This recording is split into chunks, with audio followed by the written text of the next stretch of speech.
نحمده ونصلي على رسوله الكريم اما بعد فاعوذ بالله من الشيطان الرجيم بسم الله الرحمن الرحيم رب اشرح لي صدري ويسر لي امري واحلل عقدة من لساني يفقهوا قولي رب زدني علما اللهم فقهنا في الدين اللهم إنا نسألك حبك وحب من يحبك والعمل الذي يبلغنا حبك اللهم ارزقنا إخلاص الہی آمین۔ لیسن نمبر 28 سورۃ البقرہ آیت نمبر 196 سے لے کر 203 تک۔ اس لیسن کی ہم نے ابتدائی آیت کو پڑھ لیا ہے، آیت نمبر 196 کو آگے سے شروع کریں گے انشاءاللہ۔ اللہ سبحانہ تعالیٰ فرماتے ہیں الحج، حج کے اشہر مہینے ہیں، معلومات معلوم جانے پہچانے۔ حج کے مہینے سبھی کو معلوم ہے، سب اس کے بارے میں جانتے ہیں۔ حج حالانکہ 6 دنوں میں ادا ہوتا ہے، لیکن یہاں مہینوں کا نام لیا جا رہا ہے، وہ اس لیے کہ ان مہینوں میں حج کا سفر کرنے والے حج میں شامل ہو جاتے ہیں۔ اللہ سبحانہ تعالیٰ فرماتے ہیں الحج اشہر معلومات، حج کے مہینے ہیں جو معلوم ہیں۔ حج کے مہینے معلوم ہیں اس لیے کہ حج ملت ابراہیمی میں اور ابراہیم علیہ السلام کی اولاد میں ہمیشہ سے رہا، اور وہ ماہ شوال، ذی القعدہ اور ذی الحجہ کے 10 دن ہیں۔ حج کا احرام انہی دنوں میں باندھنا صحیح ہے۔ تو حج کا احرام کب باندھا جائے گا، اس بارے میں بتایا جا رہا ہے کہ حج کے مہینے معلوم اور مقرر ہیں۔ معنی یہ ہے کہ حج کا احرام حج کے مہینوں میں باندھا جا سکتا ہے، اس سے پہلے حج کا احرام باندھنا صحیح نہیں ہے۔ قرآن مجید میں ان مہینوں کا ذکر نہیں ہے، البتہ صحابہ کرام کے توسط سے ان ناموں کی وضاحت ہمیں ملتی ہے۔ سیدنا عبداللہ بن عباس رضی اللہ تعالی عنہما کہتے ہیں کہ حج کے مہینے جن کا ذکر اللہ تعالیٰ نے کیا ہے وہ شوال، ذوالقعدہ اور ذوالحجہ ہے۔ اسے بخاری نے روایت کیا ہے۔ تو حج کے مہینے 3 ہو گئے، ایک شوال کا، دوسرا ذوالقعدہ کا اور تیسرا ذوالحجہ کا۔ ایک اور روایت آتی ہے، سیدنا عبداللہ بن عمر رضی اللہ عنہما فرماتے ہیں حج کے چند مقررہ مہینے ہیں، یعنی شوال، ذوالقعدہ اور ذوالحجہ کے 10 دن۔ اسے مستدرک حاکم نے روایت کیا ہے۔ حج اسلام کا اہم رکن ہے۔ ہم مستقل اس بارے میں نیکیوں کی اقسام کے بارے میں پڑھ رہے ہیں۔ اقسام بر میں ہم نے ایمانیات کی تفصیل پڑھی اور عبادات میں نماز اور روزے کا حکم گزرا۔ اب حج کا ذکر آ رہا ہے۔ حج 3 ہجری میں فرض ہوا، غزوہ احد کے سال میں۔ حج اسلام کے بنیادی ارکان میں اہم رکن ہے۔ حج کی فرضیت کے بارے میں ایک روایت آتی ہے، حضرت عبداللہ بن عمر رضی اللہ تعالیٰ عنہ کہتے ہیں کہ رسول اللہ صلی اللہ علیہ وسلم نے فرمایا اسلام کی بنیاد 5 چیزوں پر ہے۔ نمبر 1 کلمہ شہادت یعنی توحید، اشہد ان لا الہ الا اللہ و اشہد ان محمدن عبدہ و رسولہ۔ دوسرا نماز قائم کرنا، تیسرا زکوٰۃ ادا کرنا، چوتھا حج کرنا اور 5واں رمضان کے روزے رکھنا۔ اسے بخاری نے روایت کیا ہے۔ یہ 5 پلرز آف اسلام ہیں جس پر ہمارا دین کھڑا ہے۔ قرآن میں بھی اس کی فرضیت کے بارے میں آتا ہے، سورہ آل عمران آیت نمبر 97۔ اللہ سبحانہ تعالیٰ فرماتے ہیں وَلِلَّهِ عَلَى النَّاسِ حِجُّ الْبَيْتِ مَنِ اسْتَطَاعَ إِلَيْهِ سَبِيلًا وَمَنْ كَفَرَ فَإِنَّ اللَّهَ غَنِيٌّ عَنِ الْعَالَمِينَ. لوگوں پر اللہ کا حق ہے کہ جو اس کے گھر پر پہنچنے کی استطاعت رکھتا ہو اس کا حج کرے، اور جو شخص اس کے حکم کی پیروی سے انکار کرے اسے معلوم ہونا چاہیے کہ اللہ تعالیٰ تمام دنیا والوں سے بے نیاز ہے۔ اس سے معلوم ہوا کہ قرآن اور سنہ دونوں سے حج کی فرضیت ثابت ہے۔ اللہ سبحانہ تعالیٰ فرماتے ہیں الحج اشہر معلومات، حج کے مہینے ہیں معلوم جانے بوجھے۔ فمن، تو جو کوئی فرضا فرض کرے مقرر کرے، مراد احرام باندھے، فیہن ان میں یعنی ان مہینوں میں، الحج حج کو، جو شخص ان مہینوں میں احرام باندھے اور اپنے اوپر حج کو فرض کر لے۔ احرام باندھنے کے حوالے سے روایت آتی ہے، سیدنا عبداللہ بن عمر رضی اللہ عنہما کہتے ہیں کہ ایک شخص مسجد میں کھڑا ہو کر پوچھنے لگا، یا رسول اللہ صلی اللہ علیہ وسلم، ہم احرام کہاں سے باندھیں؟ آپ صلی اللہ علیہ وسلم نے فرمایا، مدینہ والے ذوالحلیفہ سے باندھیں، شام والے جحفہ سے باندھیں، اور نجد والے قرن منازل سے، اور یمن والے یلملم سے باندھیں۔ اسے بخاری نے روایت کیا ہے۔ اس حدیث میں نبی اکرم صلی اللہ علیہ وسلم نے مختلف ڈائریکشن سے آنے والے لوگوں کی میقات بتائی ہے۔ اب آپ دیکھیں تو مدینہ سے آنے والے ذوالحلیفہ سے احرام باندھیں گے، اسی طرح شام سے آنے والے یا مصر سے آنے والے جحفہ سے باندھیں گے۔ جحفہ شام اور مصر والوں کے لیے میقات ہے، یہ رابغ شہر کے قریب وادی ہے۔ اسی طرح نجد والے قرن منازل سے احرام باندھیں گے۔ قرن منازل طائف شہر کے شمال میں ایک مقام ہے۔ اسی طرح سے یمن والے یلملم سے باندھیں گے، یہ جگہ مکہ کے جنوب میں ہے۔ یعنی نبی اکرم صلی اللہ علیہ وسلم نے مختلف ڈائریکشن سے آنے والے لوگوں کو میقات کے حوالے سے بتا دیا۔ ایک اور روایت آتی ہے، سیدنا عبداللہ بن عمر رضی اللہ عنہما کہتے ہیں کہ ایک شخص نے آپ صلی اللہ علیہ وسلم سے پوچھا، محرم کیا پہنے؟ فرمایا، وہ نہ قمیص پہنے، نہ امامہ، نہ ٹوپی، اور نہ وہ کپڑا جس میں ورس یا زعفران لگا ہو، یعنی خوشبو لگی ہو، اور اگر چپل نہ ملے تو موزے ٹخنوں سے نیچے تک کاٹ کر پہن لے۔ اسے بخاری نے روایت کیا ہے۔ مرد چونکہ سلا ہوا لباس نہیں پہنتے تو ان کے لیے احرام کی یہ ہدایات ہیں کہ نہ وہ قمیص پہنیں گے، نہ وہ امامہ یا ٹوپی پہنیں گے، اور نہ وہ کپڑا پہنیں گے جس میں خوشبو لگی ہو۔ آپ نے دیکھا ہوگا کہ جو احرام پہنے ہوئے لوگ ہوتے ہیں وہ سلیپرز پہنتے ہیں جس میں پاؤں کا جو اوپری حصہ ہے وہ کھلا رہتا ہے۔ آپ صلی اللہ علیہ وسلم نے فرمایا اگر چپل نہ ملے تو پھر موزے ٹخنوں سے نیچے تک کاٹ کر پہن لے۔ یہ احرام پہننے کے حوالے سے نبی اکرم صلی اللہ علیہ وسلم کی طرف سے ملنے والی ہدایت ہے۔ تو اللہ سبحانہ تعالیٰ فرماتے ہیں فمن فرض فیہن الحج، تو جو کوئی فرض کرے ان میں حج کو، اور فرض کرے سے مراد کیا ہے؟ احرام باندھنا۔ جو شخص ان مہینوں میں احرام باندھے اور اپنے اوپر حج کو فرض کر لے، فلا رفث، تو نہ عورتوں کی طرف رغبت کرے۔ رفثہ کہتے ہیں شہوانی خیالات کو، اس میں گفتگو اور عمل سب شامل ہے۔ احرام کی حالت میں شوہر بیوی کا تعلق منع ہے۔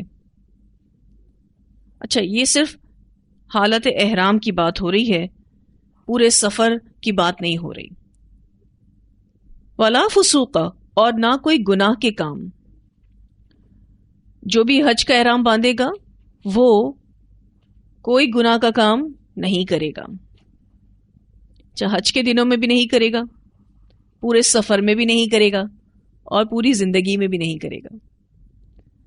خاص الخاص حج کے دنوں میں نہ کروا کے پوری زندگی کی ٹریننگ دی جا رہی ہے.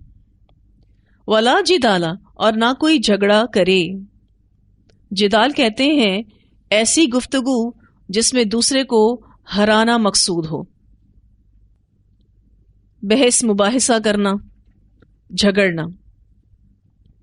تو اللہ سبحانہ تعالیٰ فرماتے ہیں ولا جدال، اور نہ کوئی جھگڑا کرے فی الحج، حج میں، مراد احرام کی حالت میں. پھر جو ان دنوں میں حج کو فرض کر لے تو حج کے دوران نہ کوئی شہوانی فعل کرے اور نہ کوئی نافرمانی کرے اور نہ کوئی جھگڑا کرے. سفر حج میں ان تینوں چیزوں کا احتمال ہو سکتا ہے. عام طور پر حج کے موقع پر لڑائی جھگڑا ہو جاتا ہے. انسان چونکہ سفر کی وجہ سے تھکا ہوا ہوتا ہے، وہ جذباتی اعتبار سے بھی کمزور ہوا ہوتا ہے، تو اس سے کوئی ایسا کام سرزد ہو سکتا ہے. اسی لیے اللہ سبحانہ تعالیٰ نے جو پابندی لگائی ہے اس کی وضاحت کر دی. فلا رفث ولا فسوق ولا جدال فی الحج. تو نہ عورتوں کی طرف رغبت کرے، یعنی شوہر بیوی تعلق قائم نہیں کر سکتے، اور نہ کوئی گناہ کا کام کرے اور نہ کوئی جھگڑا کرے احرام کی حالت میں. یہاں 3 کاموں کی پابندی لگائی گئی ہے. ایک کام فلا رفث صرف اور صرف احرام کی حالت میں منع ہے، پورے سفر میں نہیں. اس کے علاوہ جو 2 پابندیاں ہیں یہ حج کے دنوں میں بھی ہیں، حج کے پورے سفر میں بھی ہیں، اور پوری زندگی کے لیے بھی منع ہے. سوال یہ پیدا ہوتا ہے کہ حج کے دنوں کے حوالے سے خاص الخاص اس بات کا ذکر کیوں کیا گیا ولا فسوق ولا جدال فی الحج؟ وہ اس لیے کہ حج ایک ٹریننگ ہے. حج میں یہ پابندی لگا کر ساری زندگی کے لیے ٹرین کیا جا رہا ہے کہ فسق اور جدال نہیں کرنا. پھر جو اللہ کے کہنے کے مطابق حج کرے، اللہ کی عائد کردہ پابندیوں کے ساتھ جو بھی حج کرے گا تو اللہ اس کو قبول فرماتے ہیں. رسول اللہ صلی اللہ علیہ وسلم نے فرمایا، جس نے اللہ کے لیے حج کیا پھر نہ عورتوں سے جنسی باتیں کی اور نہ کوئی گناہ کا کام کیا تو وہ گناہوں سے پاک ہو کر لوٹتا ہے، گویا اس دن کی طرح ہو جاتا ہے جس دن اس کی ماں نے اسے جنم دیا تھا. اسے بخاری نے روایت کیا ہے. ٹھیک ہے، تو بہت ہی پیاری حدیث ہے جو حج مبرور کی فضیلت میں ہے. ایک اور روایت آتی ہے، نبی اکرم صلی اللہ علیہ وسلم سے پوچھا گیا کون سا عمل سب سے بہتر ہے؟ رسول اللہ صلی اللہ علیہ وسلم نے فرمایا اللہ اور اس کے رسول پر ایمان لانا. پوچھا گیا اس کے بعد کون سا عمل افضل ہے؟ فرمایا اللہ کے راستے میں جہاد کرنا. پوچھا گیا پھر کون سا عمل افضل ہے؟ فرمایا حج مبرور. حج مبرور یعنی جس میں کوئی گناہ نہ کیا جائے. اسے بخاری نے روایت کیا ہے. ایک اور روایت آتی ہے، رسول اللہ صلی اللہ علیہ وسلم نے فرمایا حج مبرور یعنی جس میں کوئی گناہ نہ کیا جائے کا بدلہ سوائے جنت کے اور کچھ نہیں. اسے بخاری نے روایت کیا ہے. تو جو شخص بھی اللہ سبحانہ تعالیٰ کی عائد کردہ پابندیوں کے مطابق حج کرے اللہ اس کو قبول فرماتا ہے. وما اور جو تفعلوا تم کرو گے من خیرن بھلائی میں سے یعلمہ اللہ جان لے گا اسے اللہ. یہ مت بھولنا کہ اللہ ہر عمل کو دیکھ رہا ہے. تو جب ارکان کی ادائیگی میں مصروف ہو تو اس کی روحانیت کو اگنور مت کرنا، کیونکہ بسا اوقات جب ہم ارکان کی ادائیگی میں مصروف ہوتے ہیں تو روحانیت نظر انداز ہو جاتی ہے. وما تفعلوا من خیر یعلمہ اللہ، اور جو تم کرو گے نیکی میں سے جان لے گا اسے اللہ. نیکی کا کوئی بھی موقع ملے وقت ضائع نہیں کرنا چاہیے.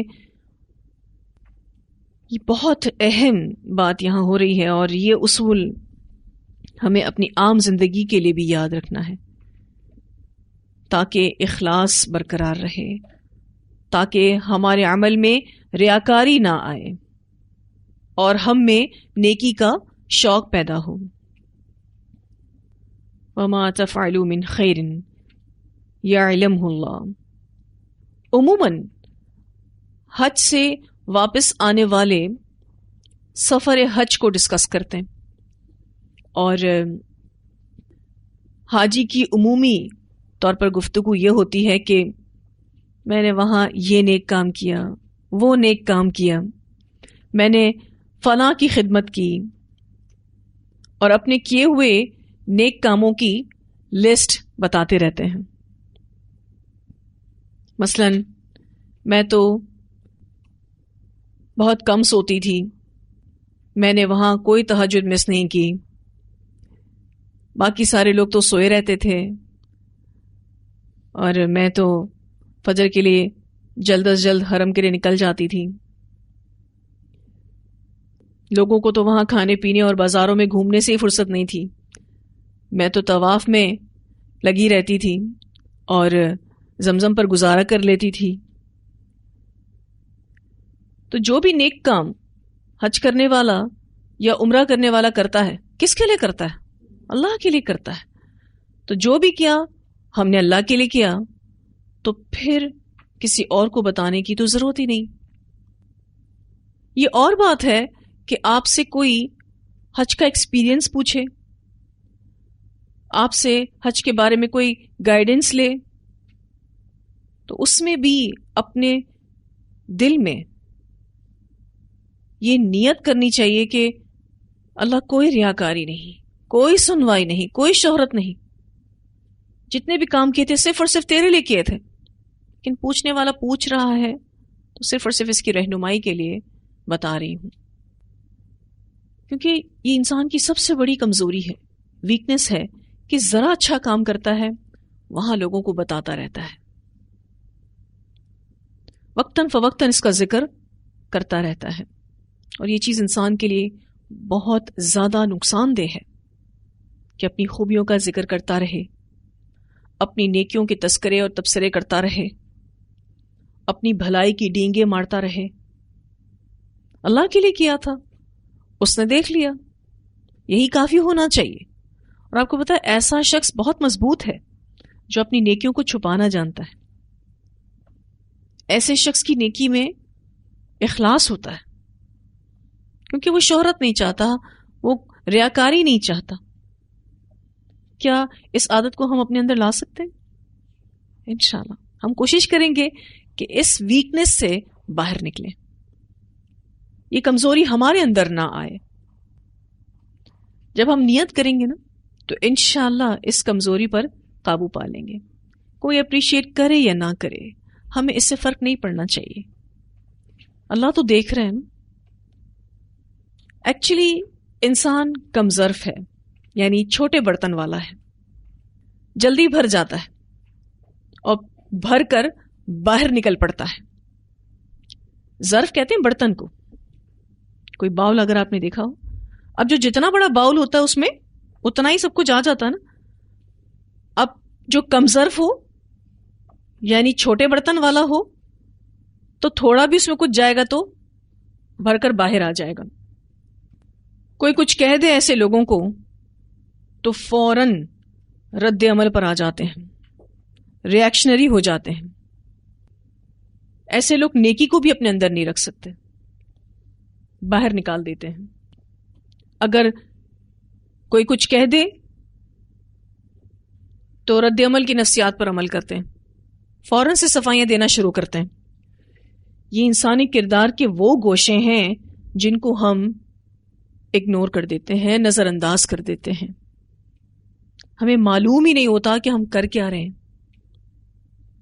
اور آپ کو پتہ ہے جو بھی اپنی خوبیوں کا ذکر کرتا رہتا ہے، اپنی نیکیوں کے تذکرے کرتا رہتا ہے، لوگوں کا فیوریٹ نہیں ہوتا. ایکچولی اپنی پریز کرنا ہر کسی کو اچھا لگ رہا ہوتا ہے، دین اس کو کٹ آف کرتا ہے. دین کہتا ہے اپنی تعریف نہیں کرو. تعریف کس کی؟ اللہ کی، کیونکہ نیکی کی توفیق بھی تو وہی دیتا ہے نا.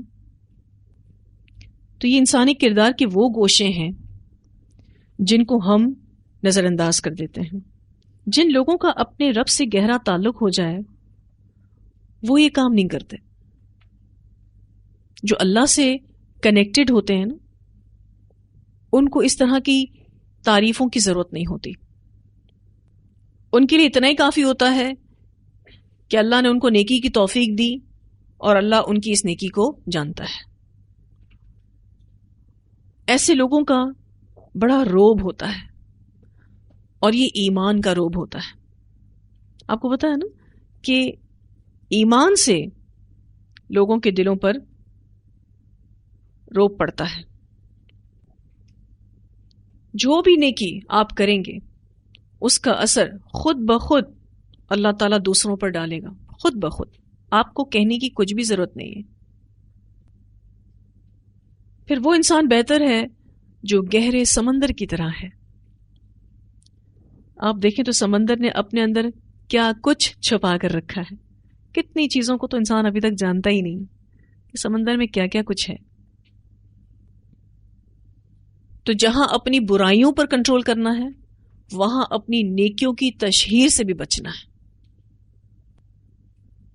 سمندر کی طرح بڑی بڑی باتیں اپنے اندر سمو لینا ہے، گہرا انسان بننا ہے، کیونکہ ایسا ہی انسان خوبصورت ہے. جب ہم اس طرح کی کوشش کرتے ہیں تو انشاءاللہ اس عمل سے مزید نیکیوں کی توفیق ملے گی. ایک کے بعد ایک نیکی آپ کرتے جائیں گے انشاءاللہ، کیونکہ خلوص ہے نا نیکی میں. اور یہ بات حدیث میں آتی ہے کہ نیکی کو جنریٹ کرتی ہے، نیکی سے نیکی جنم لیتی ہے.